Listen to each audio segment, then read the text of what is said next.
of Ukraine. We are today sending a very clear message to Mr. Putin.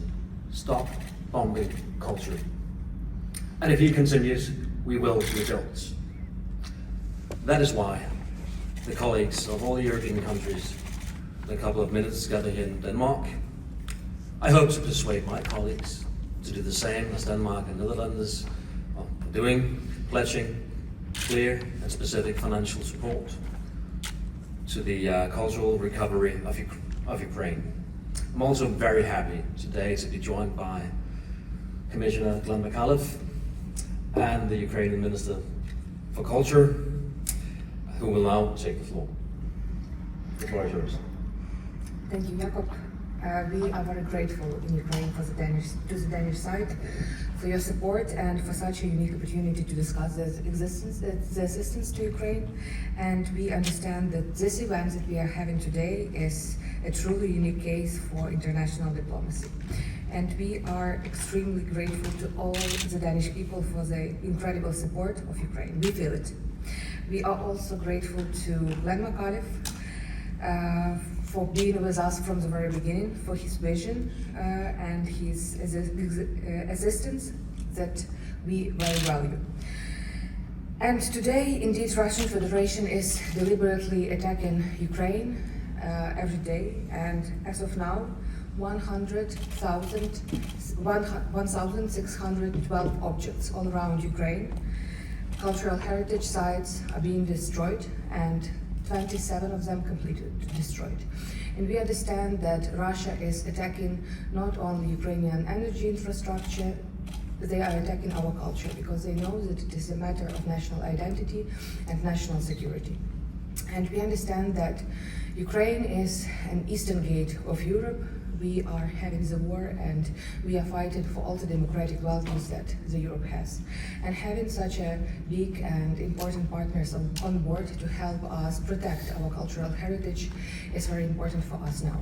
That's why we are indeed, it's a big privilege for us to start and launch the fund on Ukrainian cultural heritage. The idea of creating the fund was launched at the beginning of this year in Uzhhorod. It was also announced at the Ukraine Recovery Conference in Rome this year, and we have registered the fund as a legal entity just last week. So having the first pledges and the support of our partners is a huge example and a big example for all other countries that want to support Ukrainian heritage, and also, what is also very important, Ukrainian creative industries. Ukrainian creative industries and investment into them is very important for us, as we understand that creative industries contribute to Ukrainian GDP in the times of war, which is very important. Also, they create working places for Ukrainian people and create added value in all of the spheres. So, as of now, this ministerial meeting takes place, and I believe that we will have a lot of fruitful dialogues with all of the member states and all of the countries that came here to support Ukraine. Thank you, Tatiana. Today's event is a joint venture between the Ukrainian government and the Danish government as well. But more importantly as well, my colleague and the Commissioner, Glenn McAuliffe, has labored tirelessly for the Team Europe approach. Glenn, the floor is yours. Good morning, Jakob. Good morning, Tatiana. Europe and the European Union will always support Ukraine. We will stand by Ukraine, we will continue to support Ukraine, and we will continue to support you for as long as it takes, and we will do whatever it takes. This is, for us, a commitment. It is a firm commitment. It is a commitment to protect and promote peace. It's a commitment to defend democracy. And it's a commitment to protect, preserve, and promote culture and cultural heritage. Because protecting heritage is also protecting democracy, and because culture is always the first line of defense. And this is why, for me, it is not a surprise that the Russian aggression is manifesting itself in an attack on Ukrainian culture and Ukrainian identity, attacks that have so far destroyed more than 1,600 cultural heritage sites in Ukraine, attacks that destroyed close to 2,500 cultural infrastructural facilities, and attacks that involve disinformation and misinformation.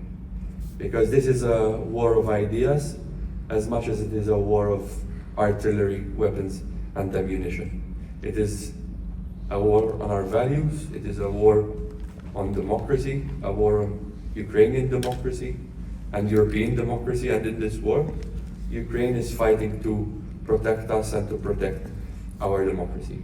So it is indeed our duty, it's our responsibility to support Ukrainian resilience, to support Ukraine's culture and Ukraine's cultural heritage, both the tangible and intangible cultural heritage, to treat this as European heritage. And today I am standing here very proud. I stand proud knowing that we have done so as a union and as member states since the beginning of this war, but I am also very confident. I am confident that the Union will continue to remain steadfast in our commitment to do so, to support Ukraine, especially on the cultural front. Next week, when I present the Culture Compass for Europe, I will propose that we renew this commitment, that our cultural vision recognizes the role that culture plays, especially in our external action.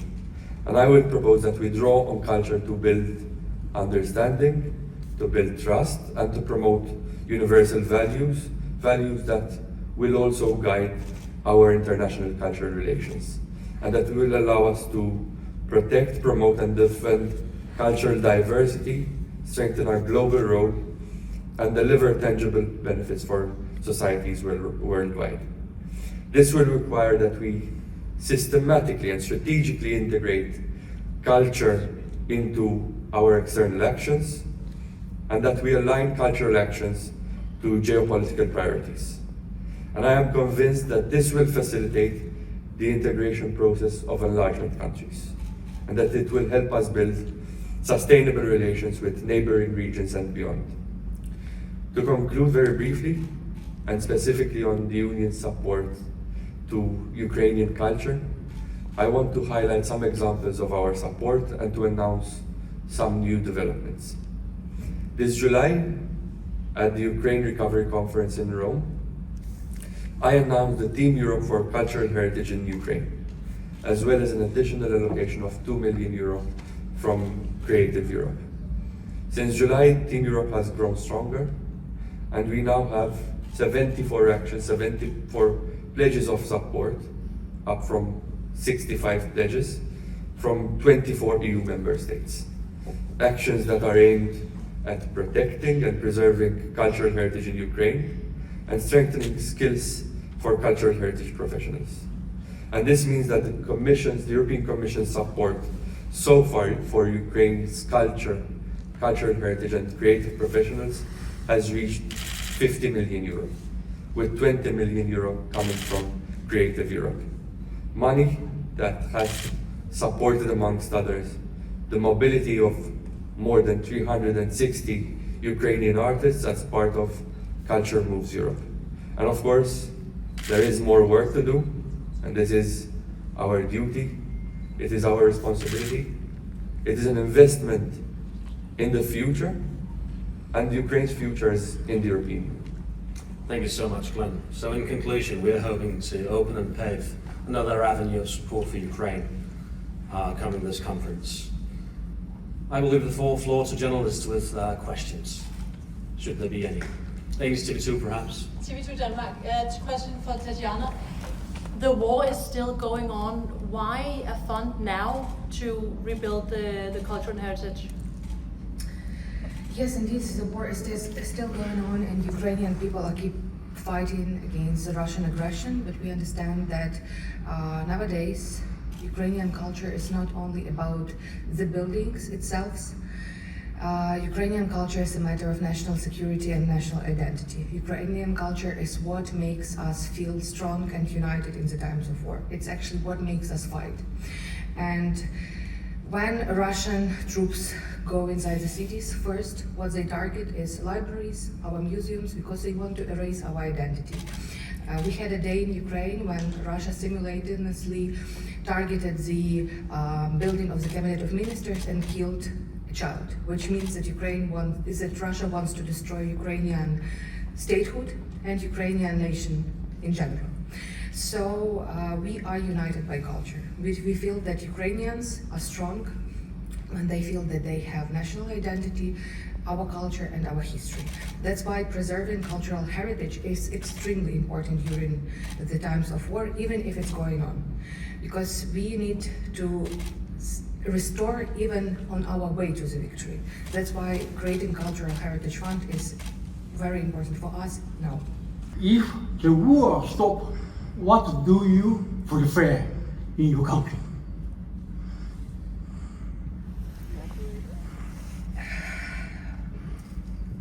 If the war stops, we prepare strong, independent, sovereign Ukraine with people from all around the world coming back to our country to build our country again. And all we need for this is very strong security guarantees to be sure that it will never happen again with our country. In Ukraine, we understand that we are a free, a strong nation, European nation. We are doing our steps towards the European integration. We understand that we are treated as a partner, future partner, strong partner for Europe. And the end of the war means for us just peace. And also the Ukrainian artists. Artists all over the world see today that their products are being copied by AI or are being used as tools to develop AI. So we no longer have copyrights for manuscripts, poets, books, pictures, screenplays, whatever. We've seen that in Europe we've had the AI Act trying to give some kind of responsibility to the AI generators. But as a commissioner and as a minister primary, how are you going to protect the product that these artists make in the future so they are not used in developing AI tools to create free products without any copyright? Thank you. Intelligence is a tool that is supporting cultural and creative sectors. It's an opportunity that has been embraced by many artists and creative professionals, including in Europe, to support their work. But apart from opportunities, there is an element where we have to manage the risks that are associated to the rollout of artificial intelligence. In Europe, we have a robust regulatory framework. You mentioned the Artificial Intelligence Act, but also the copyright regulations and their implementation, which give protections to the cultural and creative sectors as well in the protection of their own content, in staying in control of their creations, that they are fairly reimbursed when that content is used and when that is used in the digital environment. And of course, this needs to be supported now with other initiatives that support this transition, that help the upskilling and the reskilling of the cultural and creative sectors to be able to navigate through these transitions and to help them to make the most and use these tools to their advantage. The Danish licensing system, ophavsretslovgivning, is quite effective when it comes to matters within our own borders. I believe that language models that wish to train upon protected data should reimburse data and artists in order to support their livelihood when they are training on protected data.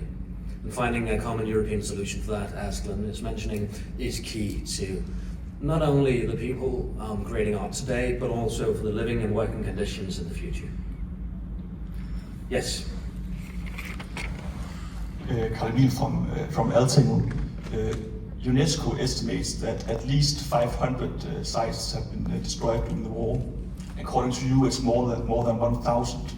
So what do you think can be achieved with this donation? Actually, yes, these numbers do not contradict. We were speaking about immovable heritage sites, but what UNESCO gives as numbers also includes movable sites. So definitely, You are right, we have a lot of objects to protect, to renew, to restore. And the fund that is being created is a multi-donor platform that is actually, which task would be to invest the money that we will have as pledges from our partners into these destroyed objects. And indeed, what would be the most significant about this fund, that it would be the fund that will be dealing with the most transparency ever. It will be achieved by a board which will include representatives from other countries and other well-known international organizations. As we are now establishing the fund and doing all the internal procedures, the fund is being managed by ALIF. It's a well-known international organization that deals with cultural heritage.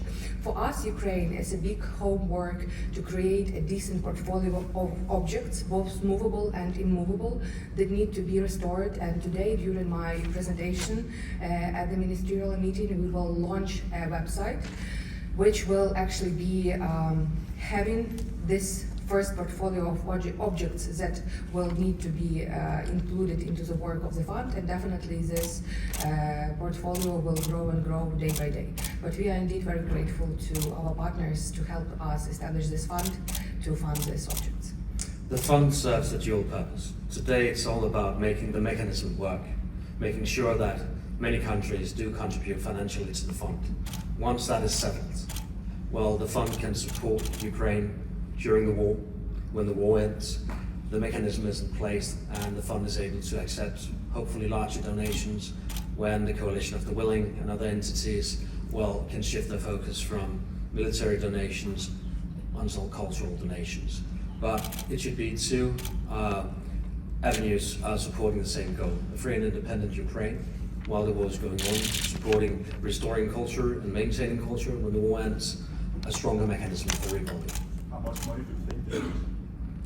Well, I can't answer to that, but the amount is, of course, very much larger than just 1 million euros from each and every European country. But those are the seed money, seeding the fund, making sure that the mechanism is in place. I will add on the money, actually, according to the RDNA reports that are being done by the World Bank, the total cost of direct and indirect losses of Ukrainian culture, which is nearly $21 billion. So we see the demand is huge, but as Jacob said, we need to earn this seed money to launch the fund, and then we will see and demonstrate the results and hopefully engage more and more pledges.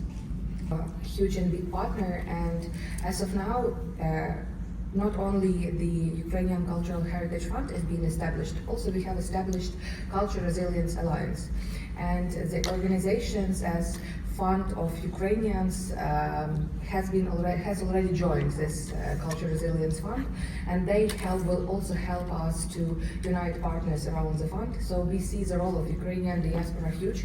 We understand that for some reasons, after the full-scale invasion or even before, Ukrainians left the country, and we understand that we need to keep the connections with them, and one of the connections would be that they become the ambassadors and I would say the people who will raise the awareness about the fund and will help us Ukrainians in Ukraine to engage more and more resources and partners to it. All right, thank you so much, everyone.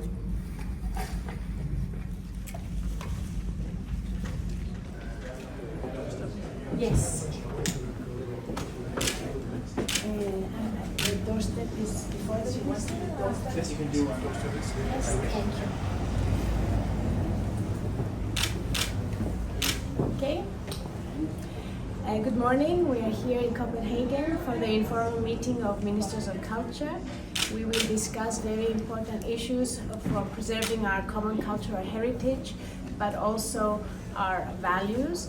Today in the meeting with the Ministers of Culture, we discuss Ukraine and how we can support Ukraine to preserve its cultural heritage. Cyprus knows very well about these issues. 50 years after the Turkish invasion, we are still trying to repatriate objects that have been exported illegally, but also to preserve monuments that are in the illegally occupied territories. Tomorrow we will discuss about media and how we can enhance content, European content, but also how we can preserve safety and information on the media. Cyprus resumes the presidency of the EU on the 1st of January 2026 from Denmark. We will continue the work and complete the work on files we will inherit. And in our own informal meeting, we will discuss cultural rights and the illicit trafficking of antiquities. Thank you very much. We will discuss today for Ukraine how we will help Ukraine to re-establish the monuments that have been destroyed, bring back all the objects that have been looted, and digitize their collections so that we can search. Cyprus has very well the knowledge about this because it's 50 years since the Turkish invasion, and we are still trying to bring back home objects which have been illegally exported. And Cyprus is the next EU presidency where we will continue these discussions, and we will also discuss matters on cultural rights.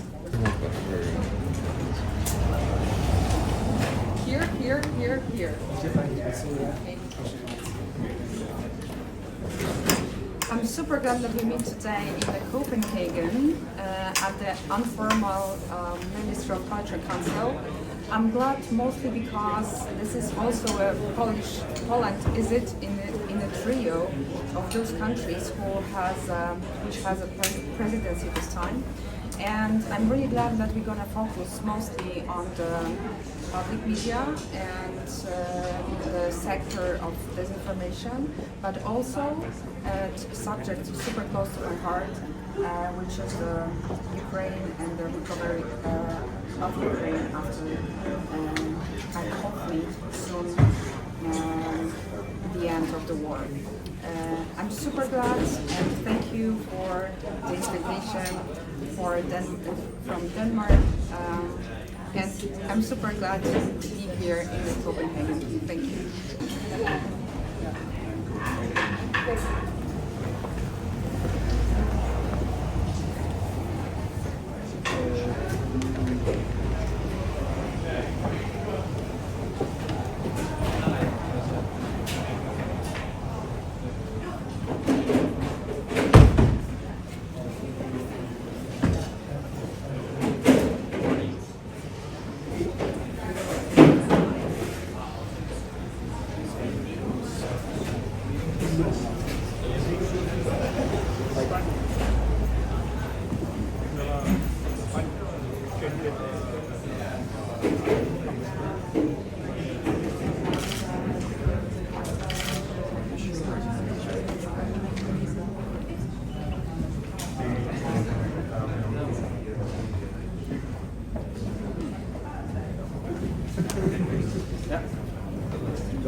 How are you, sir? Thank you. Welcome. It's a pleasure having you. I know that. Yeah. Please send my very best to us.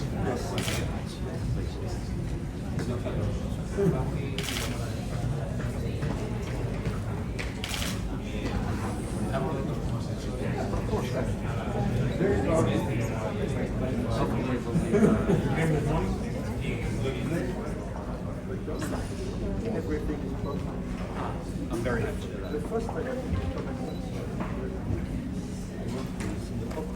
Oh yeah, it is beautiful.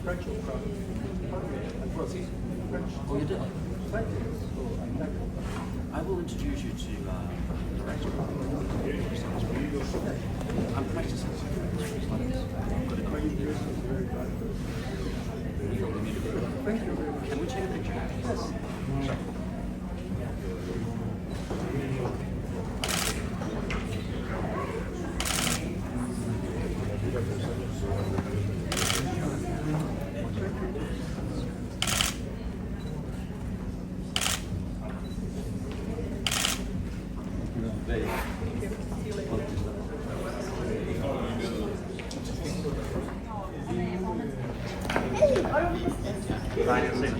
Velkommen til København.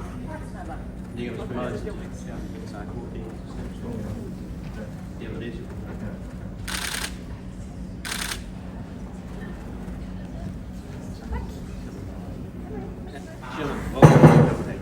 Please.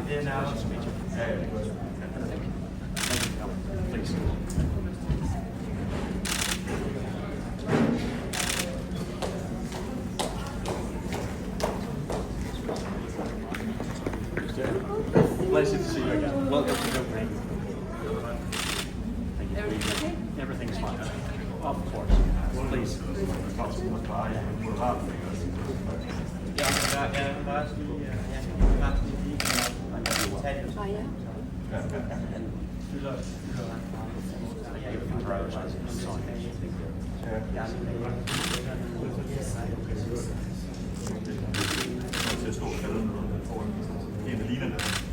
Ja, det gør det godt.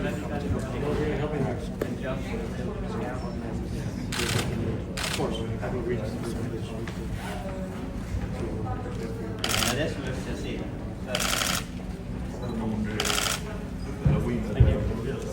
Ja, du skriver også en mail, og det skal man så snart gøre. Ja, det er det. Og så vi har også en melding i morgen, den er ikke under det picture.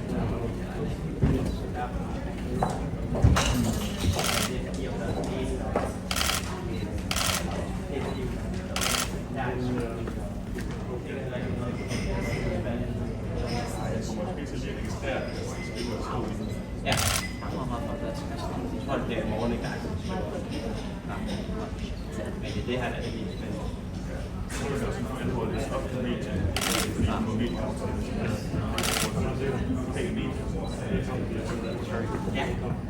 ja, der var jo...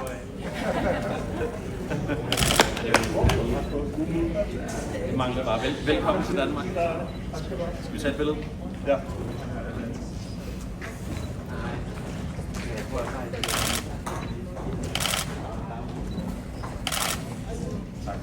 Welcome to Copenhagen. Thank you very much.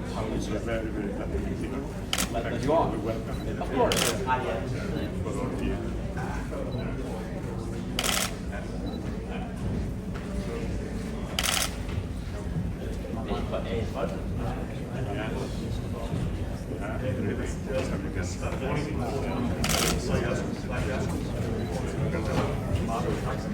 Ja, vi havde en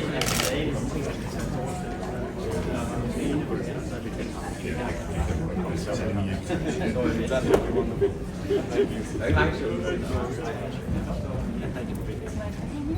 jeg ved ikke, om det bliver holdbold. Can we take a picture? Please join me. Det var i hvert fald sådan en melding, der kom ud sidste uge. Can we join by the Jeg har været en gang i Copenhagen. I England. Men var det sjovt? Ja, det er også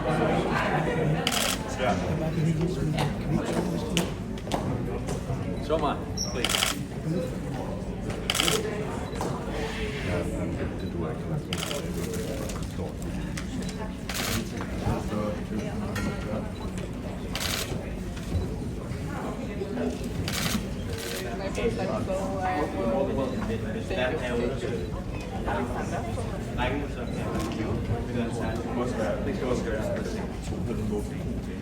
Ja. Yes.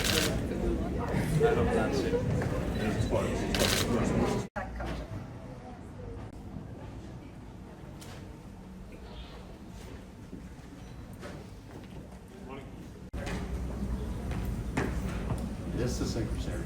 Welcome to Denmark and Copenhagen.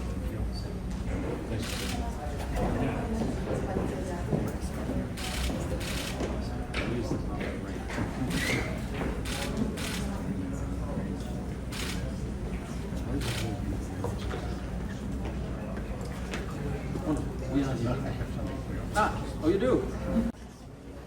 This is eatable. Ah. Okay, I will definitely enjoy that. Thank you so much. It's very kind of you. I will just hand it over to my aide for We have no. So, want to thank you for the invitation. All the work. welcome to Denmark. Well, of course.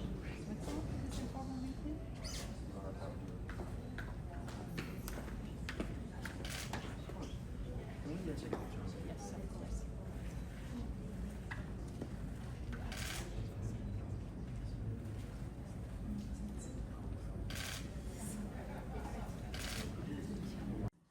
Thanks for watching Indiavision. Please subscribe to keep updated on any new videos that we release, and give us a thumbs up with your comments if you've liked this video.